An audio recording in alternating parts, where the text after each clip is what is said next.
नमस्कार मित्रांनो, आपण पाळीव ससे पालन करतो.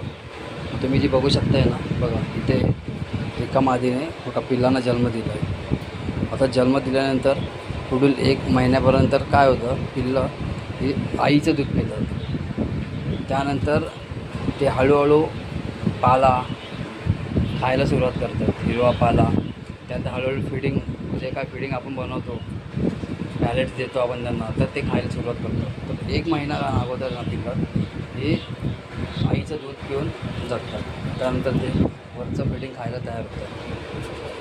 कारण कसं असतं, ह्यांना आपण लहानपणी वेगळं काही खायला देऊ शकत नाही, आणि हे सगळे दुधावरची पिल्लं आहेत. सगळं दूध पिणारी पिल्लं आहेत ती. त्याची सगळी पिल्लं आहेत ना, ती न्यूझीलंड व्हाईट जातीची पिल्लं आहेत सगळी टोटल.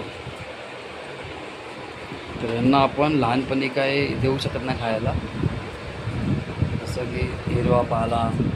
1 महिना यांना आईचं दूध पिऊ द्या. त्यानंतर तुम्ही त्यांना हिरवा पाला, गाजर, काकडी ते एका वरच्या गोष्टीने देऊ शकता.